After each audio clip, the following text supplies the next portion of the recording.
Hi everybody, my name's Dychronic, and today we're going to be taking a look at the top 10 things that people probably don't know about Destiny 2. And these are going to be things like lore that you may not know about, that's kind of crazy considering the lore is so deep, things like tools, third-party apps that'll really help you do better in this game, and of course in-game stuff that if you don't know about could help you. And obviously you're going to know a lot of these things if you played the game for a while, but there's probably something you didn't know. And if there's more that you think that other people should know about, let me know in the comments down below. Without further ado, let's go ahead and get into the first item, which is going to be a lore item, which is actually the premise of the light and dark in the Destiny 2 universe. Many people don't realize that it's about God and religion, or at least there are references to it. You see, at the very beginning of the Destiny universe, there was the void with the light and the dark, which are interdimensional beings from another plane of existence where there are more like them. And relative to us, they seem like gods because of their heightened power. And to entertain themselves, they created a game that they called the Flower Game, where they created life and the Black Garden, and inevitably the Vex were their first creation. And the premise is that the darkness always believes life, no matter what, will always fight each other until there's only one remaining, Highlander style. And the light always wants these life forms to actually collaborate, work together, and create something completely different that the light and dark couldn't even think of. And so if you think about it, we are just pawns in a game. And every single time one of these teams is actually proven right,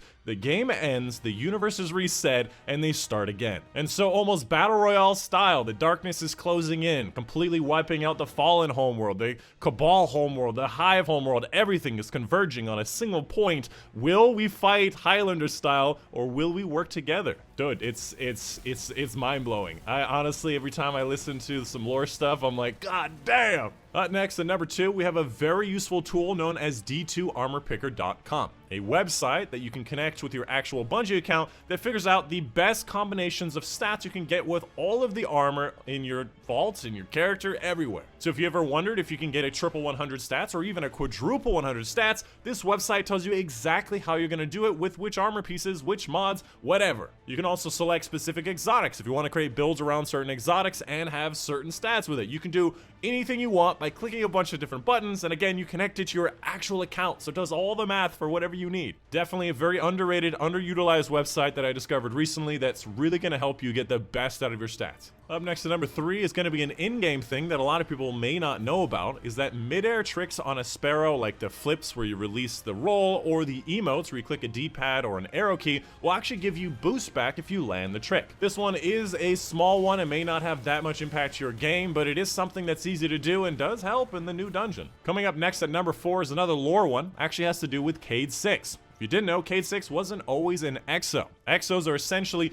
the machine or computerized version of biological life forms. Specifically in this circumstance, a human that was turned into a machine so that they would last forever. And as a human, Cayde-6 actually had significant debt that he sought to pay off by participating in the exo program. However, when you become someone's machine computer, you now have an on-off button. So whenever you became an exo, you became Braytech's slave. And Braytech could literally just reset your memory whenever you got out of hand. Hence, the 6 after Cayde-6 name means that he was reset 5 times. The special part about Cayde is that he actually kept records of his memories, so every time he got reset, he could remember everything from his past. Which begs the question, if Cayde-6 died as a Guardian, could he not be reset as an exo, even if he didn't have all of his memories? Coming up at number 5 is another lore one, and it has to do with Queen Mara, and it's a bit risque. Firstly, you have to understand that Riven from the Last Wish raid is known as an Ahamkara dragon that can grant wishes in a similar way and create things in a similar way as the light and darkness. Queen Mara actually used Riven to create the Dreaming City with those wishes, among some other things. And one of those other things, of those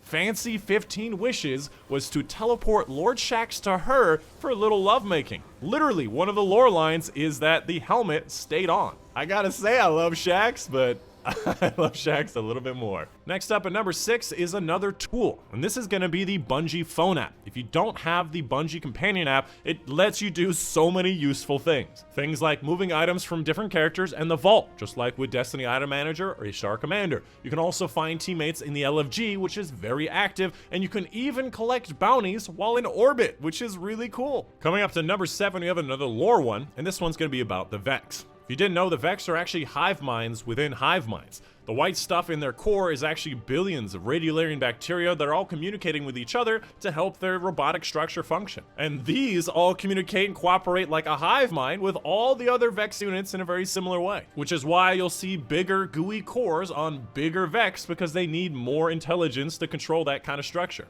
And to be honest, they really need to update my kill counter, because if I kill one Vex, I should get like 1 billion kills. Let's be honest. Up next at number 8 is another in-game tip, which is actually going to be defining what major, minor, boss, mini-boss champion. A lot of people are confused where the lines are. Let me lay it out for you. First of all, a minor, anything with a red health bar. Secondly, a boss, anything with a yellow health bar and a skull on the left side of its health bar. A major, which includes elites, which are actually the orange health bar, and mini bosses, which are going to be the yellow health bars without the skull on the left side of their name. A champion, which is actually just a mini boss. Anything that mini boss applies to is a champion. Vorpal, which actually applies to all majors and all bosses. Adept big ones, which is pretty much the same, applies to major and bosses. Now, there are a lot of other terminology that they use throughout the game. I've always been a big critic of using different terminology to mean the same thing. Stuff like combatants sometimes refer to PvE combatants. Enemies of the light sometimes is PvE stuff. Rank and file sometimes that's minor stuff. There's a lot of terminology, but those are going to be the big ones, and they have been more consistent of late. Up next at number 9, we have another tool, which is actually light.gg, which is actually a website, and it is a huge information website that, among other things, can show you all the possible roles for every tracked weapon and armor in the game. If you're ever curious on whether a certain gun has the perks that you want, you can check here before dedicating hours to farm it.